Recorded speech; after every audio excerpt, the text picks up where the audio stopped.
আসসালামু আলাইকুম। এখানে দেখুন সাদ্দাম ভাই প্রথমে মাপ অনুযায়ী সারগুলো এক জায়গায় করে বিভিন্ন ভিটামিন, যেমন এখানে সার দিয়েছে টিএসপি, এমপিও, বোরন, জিপসাম সহ প্রয়োজনীয় রাসায়নিক সার একত্র করছেন। তার সাথে গাছের রোগবালাই দূর করার জন্য কীটনাশক এবং গাছকে সুস্থ রাখতে বিভিন্ন ভিটামিন যোগ করেছেন। প্রতিটি সার ও ভিটামিনের পরিমাপ অভিজ্ঞ কৃষকরা গাছের বয়স ও অবস্থা দেখে ঠিক করেন। সঠিক মিশ্রণ গাছের জন্য খুবই গুরুত্বপূর্ণ, কারণ একটার বেশি বা কম হলে গাছের ক্ষতি হতে পারে।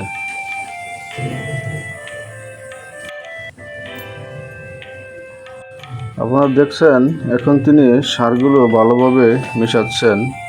এভাবে সমানভাবে মিশালে গাছের প্রতিটি অংশে একই পুষ্টি পৌঁছাবে। গাছে সরাসরি দেওয়ার আগে সার মাটির সাথে ভালোভাবে মিশিয়ে দিলে ভালো হয়, যাতে গাছের গোড়া পুড়ে না যায়। দেখছেন সারগুলো কি সুন্দরভাবে মিশ্রণ করছে, দেখতেই পাচ্ছেন। সাদ্দাম ভাই আসলে একজন দক্ষ কৃষক, তার তুলনা হয় না। তার কাজের পরিমাপ আসলেই অনেকের জানাই নাই। সে অনেক কিছুই জানে কৃষি বিষয়ে। তো দর্শক, চলে যাই আমরা সাদ্দাম ভাইয়ের ক্ষেতে।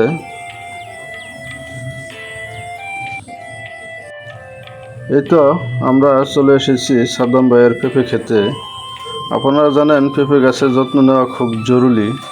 গাছ যদি পর্যাপ্ত পুষ্টি না পায় তাহলে ফলন কমে যায় এবং গাছ দুর্বল হয়ে যায়। তাই আজকে সাদ্দাম ভাই সার, বিষ আর ভিটামিন মিশিয়ে গাছে দিচ্ছেন। চলুন দেখে নেই পুরো প্রক্রিয়া।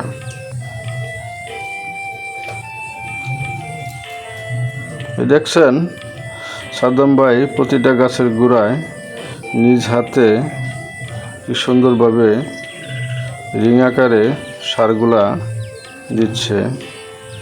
গাছ থেকে প্রায় 1 হাত বা 3 পা হাত দূরে সারগুলা ছিটাচ্ছে। প্রতিটা গাছেই ফল আসছে।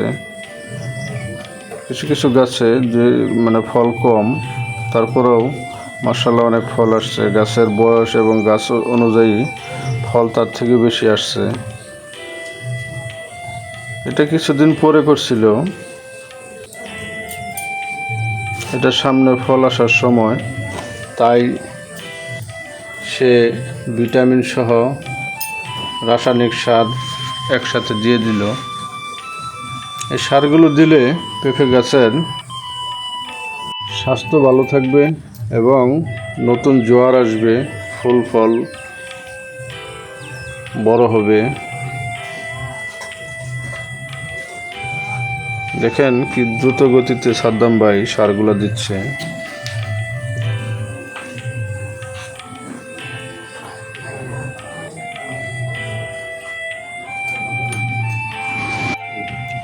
দেখুন তিনি বুল কোমরে ঠেকিয়ে এক গাছ থেকে আরেক গাছে যাচ্ছেন এবং গোড়ায় সার দিচ্ছেন। প্রতিটি গাছের গোড়ায় চারপাশে সমানভাবে সার ছিটিয়ে দিচ্ছেন, যাতে গাছের সব দিকের শিকড় পুষ্টি সমানভাবে পায়। খেতে একটা সার দেওয়া থেকে আরেকটা সার দেওয়ার গ্যাপ থাকে 20 থেকে 25 দিন। 20 থেকে 25 দিন পর পর সাদ্দাম ভাই নিয়মিত পেঁপে গাছে সার প্রয়োগ করে। পেঁপে গাছে অনেক সময় পাতা হলুদ হয়ে যায় বা পচন ধরে। সঠিক সময় বিষ ও ভিটামিন দিলে এই সমস্যাগুলো কমে যায়। সাদ্দাম ভাই গাছের বয়স ও রোগের ধরন দেখে উপযুক্ত কীটনাশক ব্যবহার করেন। তিনি সবসময় পরামর্শ নেন স্থানীয় কৃষি অফিস থেকে বা অভিজ্ঞ কৃষকদের কাছ থেকে। সাদ্দাম ভাই যখন যে কোনো ফসল করে তার আগে প্রথমে সে মাটি পরীক্ষা করে নেয়, তারপর সেই অনুযায়ী সার দেয়। গাছের ফুল আসার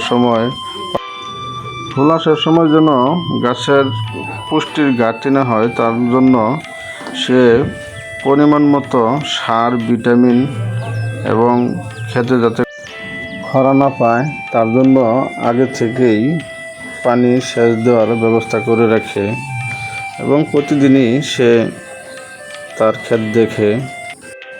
এখন আমরা কথা বলবো সাদ্দাম ভাইয়ের সাথে। আসসালামু আলাইকুম সাদ্দাম ভাই। ওয়ালাইকুম সালাম। সার দিতেছেন নাকি পাকিয়া খেতে? হ্যাঁ, সার দিতেছি। কি সার দিলেন?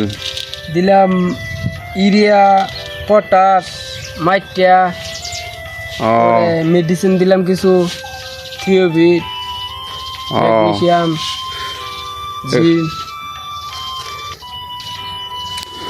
সাদ্দাম ভাই, এই যে সারগুলা দিলেন এগুলো কি জন্য দিলেন পেঁপে খেতে? এই যে দেখুন গাছ কতগুলা করে ফাইকা আছে, এগুলো সার না দিলে তো ফাইকা বড় হবো না। আচ্ছা, না দিলে তো বড় হবো না ফাইকা। তো ধন্যবাদ সাদ্দাম ভাই, আপনি কাজ করতেছেন, কাজের মানুষ, কাজে মধ্যে বাধা না দেই, তো আপনি আপনার কাজ করেন।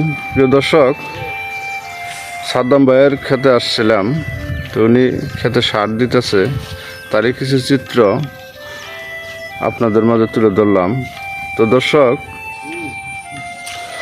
তো সাদ্দাম ভাই একজন সচেতন কৃষক, সময় মতে সার, বিষ এবং বিভিন্ন স্প্রে তার পেঁপে খেতে করে তার প্রতিফল আল্লাহ তাদের দিছে। এই দেখতে পাচ্ছেন গাছে অনেকগুলো পেঁপে, এরকম প্রায় প্রত্যেকটা গাছেই দু একটা গাছ পুরুষ গাছ আছে, ওইগুলাতে কিছু কম। তো দর্শক, আপনারা যারা পেঁপে চাষ করবেন সময় মতো, শুধু পেঁপে চাষ না, যে কোনো ফসল, যে কোনো কাজ যে সময় মতো আপনারা পরিচর্যা বা সময় না দেন, তো ওই ফসল বা ওই কাজে কখনোই সফলতা আসবে না।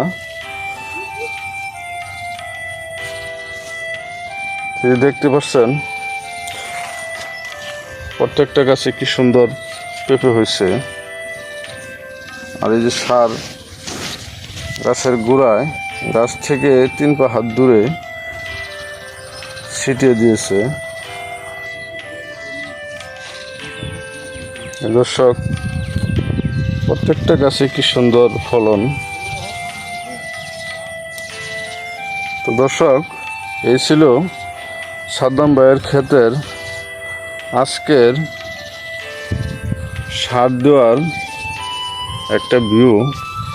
তো দর্শক, আজকে আর কথা বাড়াবো না, সাথে থাকুন। কৃষকের সাফল্য বার্তার সবাইকে অসংখ্য ধন্যবাদ। আল্লাহ হাফেজ।